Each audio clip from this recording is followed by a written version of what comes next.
ಮೊದಲೇದು ಹಲಾಲು ಮುಕ್ತ ಯುಗಾದಿ ಮತ್ತು ಶ್ರೀರಾಮನವಮಿ ಆಚರಣೆ ಮಾಡಬೇಕು ಅನ್ನುವಂಥದ್ದು ನಾನು ಹಿಂದೂಗಳಿಗೆ ವಿನಂತಿಯನ್ನು ಮಾಡ್ತಾ ಇದ್ದೇನೆ. ಯಾರು ಗೋಹಂತಕರಿದ್ದಾರೆ, ಗೋಭಕ್ಷಕರಿದ್ದಾರೆ, ಅವರ ಜೊತೆಗೆ ವ್ಯಾಪಾರ ವ್ಯವಹಾರವನ್ನು ಮಾಡದೆ ಹಬ್ಬವನ್ನು ಆಚರಣೆ ಮಾಡಬೇಕು ಅನ್ನುವಂಥದ್ದು ನಾನು ಹೇಳ್ತಾ ಇದ್ದೀನಿ. ಯಾರು ದೇವಸ್ಥಾನವನ್ನು ಭಗ್ನ ಮಾಡುವಂಥವರಿದ್ದಾರೆ ಅಂಥವ್ರ ಜೊತೆಗೆ ವ್ಯಾಪಾರವನ್ನು ಮಾಡಬಾರ್ದು. ಹೂವು, ಹಣ್ಣು, ತರಕಾರಿ ಈ ವಸ್ತುಗಳ ಮೇಲೆ ಉಗುಳುತ್ತಾರೆ, ಮೂತ್ರ ಮಾಡ್ತಾರೆ. ಸೊ ಇಂಥವರ ಜೊತೆಗೆ ವ್ಯಾಪಾರ ಮಾಡಬೇಡಿ ಅಂತನ್ನುವಂಥದ್ದು ನಾನು ಹಿಂದೂಗಳಿಗೆ ವಿನಂತಿಯನ್ನು ಮಾಡ್ತಾ ಇದ್ದೀನಿ. ಲವ್ ಜಿಹಾದ್ ಈ ಪ್ರೇಮ ಪ್ರೀತಿಯ ಹೆಸರಿನಲ್ಲಿ ಮೋಸ ಮಾಡಿ, ಮತಾಂತರ ಮಾಡಿ, ಅವರನ್ನ ಕುರುಗೆಡಿಸುವಂತಹ ಒಂದು ವ್ಯವಸ್ಥೆ ಹಿನ್ನೆಲೆಯಲ್ಲಿ ಆಗ್ತಾ ಇರುವಂತಹ ಮುಸ್ಲಿಂ ಗೂಂಡಾಗಳ ಜೊತೆಗೆ ವ್ಯಾಪಾರ ವ್ಯವಹಾರವನ್ನು ಮಾಡಬೇಡಿ ಅಂತನ್ನುವಂಥದ್ದು ಹೇಳ್ತಾ ಇದ್ದೀವಿ. ಇಡೀ ದೇಶದಲ್ಲಿ ವಕ್ಫ್ ಹೆಸರಿನಲ್ಲಿ ರೈತರನ್ನ ಲೂಟಿ ಮಾಡ್ತಾ ಇರುವಂತ ಈ ಯಾರ್ಯಾರಿದ್ದಾರೆ ಅವರ ಜೊತೆಗೆ ವ್ಯಾಪಾರ ವ್ಯವಹಾರವನ್ನ ಮಾಡಬಾರದು ಅಂತನ್ನುವಂಥದ್ದು ಹೇಳ್ತಾ ಇದ್ದೀನಿ. ಸೊ ಟೋಟಲ್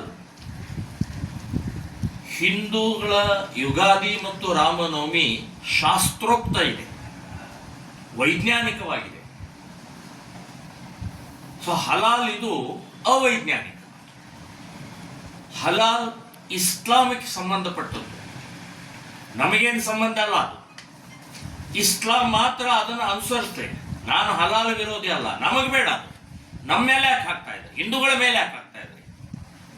ಹಿಂದೂಗಳನ್ನ ಇವತ್ತು ಹಲಾಲ್ ಮೂಲಕ ಇಸ್ಲಾಮಿದ ಕೆಟ್ಟ ಪರಂಪರೆಯನ್ನ ಯಾಕೆ ಹಾಕ್ತಾ ಇದ್ದಾರೆ?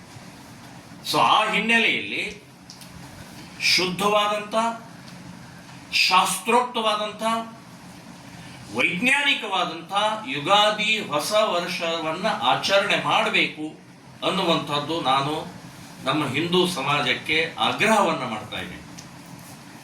ನೀವು ಹಲಾಲದ ಸಂಬಂಧಪಟ್ಟ ದೇವಸ್ಥಾನವನ್ನು ಭಗ್ನ ಮಾಡುವಂಥವ್ರ ಜೊತೆಗೆ, ಗೋಹಂತಕ ಗೋಭಕ್ಷಕರ ಜೊತೆಗೆ ಏನಾದರೂ ನೀವು ವ್ಯಾಪಾರ ವ್ಯವಹಾರವನ್ನು ಮಾಡಿದರೆ ದೇಶದ್ರೋಹಿಗಳಾಗ್ತೀರಿ, ಧರ್ಮದ್ರೋಹಿಗಳಾಗ್ತೀರಿ, ಶಾಸ್ತ್ರದ್ರೋಹಿಗಳಾಗ್ತೀರಿ ಅಂತನ್ನುವಂಥದ್ದು ನಾನು ಹಿಂದೂಗಳಿಗೆ ನೇರವಾಗಿ ಹೇಳ್ತಾ ಇದ್ದೀನಿ.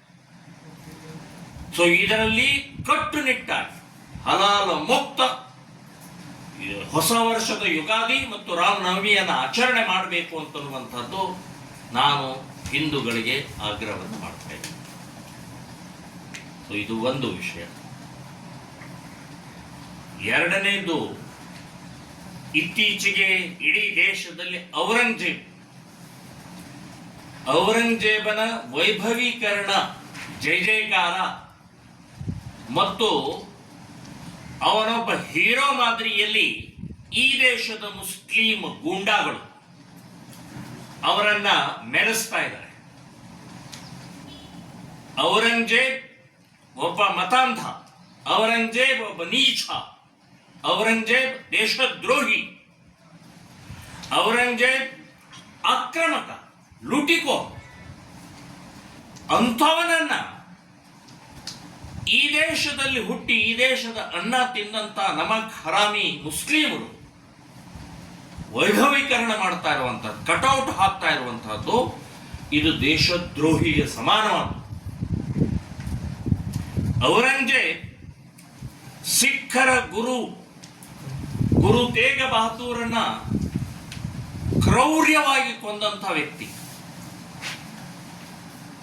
ಛತ್ರಪತಿ ಶಿವಾಜಿಯ ಮಗ ಛತ್ರಪತಿ ಸಂಭಾಜಿಯನ್ನ 38 ಪೀಸ್ ಮಾಡಿದಂಥ ಔರಂಗಜೇಬ್ 5,000ಕ್ಕೂ ಹೆಚ್ಚು ದೇವಸ್ಥಾನಗಳನ್ನ ಒಡೆದು ಮಸೀದಿ ಮಾಡಿದಂಥ ಔರಂಗಜೇಬ್ ಇಡೀ ದೇಶದಲ್ಲಿ ಕಾಶಿ ವಿಶ್ವನಾಥ್ ಹಿಂದೂಗಳಿಗೆ ಆರಾಧ್ಯ ದೇವ. ಕಾಶಿ ವಿಶ್ವನಾಥನ ದೇವಸ್ಥಾನವನ್ನು ಹೊಡೆದಂತ ಅತ್ಯಂತ ಮತಾಂಧ ಔರಂಗಜೇಬ್. ಸೊ ಇಂಥ ಕ್ರೂರಿಯನ್ನ, ದೇಶದ್ರೋಹಿಯನ್ನ ಈ ದೇಶದ ಮುಸ್ಲಿಮರು ಔರಂಗಜೇಬ್ ಜಿಂದಾಬಾದ್, ಔರಂಗಜೇಬ್ ಜಯ ಜಯಕಾರ ಹೇಳುವಂತ ಮಾನಸಿಕತೆ ನಿರ್ಮಾಣ ಆಗ್ತಾ ಇದೆ. ಇದು ದೇಶಕ್ಕೆ ಅಪಾಯಕಾರಿಯ. ಅವರು ಔರಂಗಜೇಬನ ಒಬ್ಬ ಕ್ರೂರಿನ ಇವತ್ತು ಆ ಮಾನಸಿಕತೆ, ಅದರ ಅರ್ಥನೇ ಯಾರು ಅದು ಕಟೌಟು ಜೈ ಜಯಕಾರ ಹೀರೋ ಮಾದರಿಯಲ್ಲಿ ಮಾನಿಸ್ತಾ ಇದ್ದಾರೆ. ದೇಶದ್ರೋಹಿಗಳ ಕೇಸ್ ಹಾಕಿ ಒತ್ತು ಜೈಲಿಗೆ ಹಾಕಬೇಕು ಅಂತನ್ನುವಂಥದ್ದು ಆಗ್ರಹ ಮಾಡ್ತಾ ಇದ್ದೀನಿ. ಮುಂದಿನ ದಿನಗಳಲ್ಲಿ ಈ ರೀತಿ ಏನಾದರೂ ಆದರೆ ಕಾಂಗ್ರೆಸ್ ಸರ್ಕಾರ ಅವರನ್ನೇನಾದರೂ ಮತ್ತೆ ಓಲೈಸುವಂತ, ಕಾನೂನಿನ ಮೂಲಕ ಬಚಾವ್ ಮಾಡುವಂತ ಪ್ರಕ್ರಿಯೆ ಮಾಡಿದ್ರೆ ಹಿಂದೂ ಸಮಾಜ ಬೀದಿ ಇಳಿದು ನಾವು ಉತ್ತರ ಕೊಡಬೇಕಾಗತ್ತೆ ಅಂತನ್ನುವಂಥ ಎಚ್ಚರಿಕೆಯನ್ನು ನಾನು ಕೊಡ್ತಾ ಇದ್ದೀನಿ.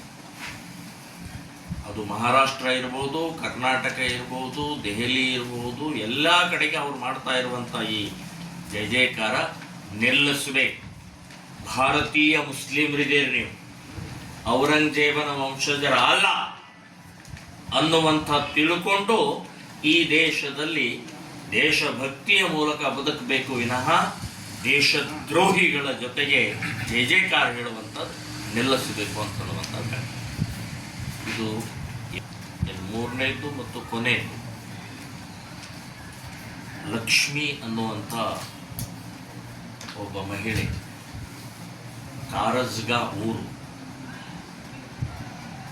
ಅವಳು ಗಂಡನ್ ಬಿಟ್ಟು ಡೈವರ್ಸ್ ಆಗಿ 6 ವರ್ಷ ಆಯಿತು. ಒಂದು ಫೈನಾನ್ಸ್ ಕಂಪ್ನಿಯಲ್ಲಿ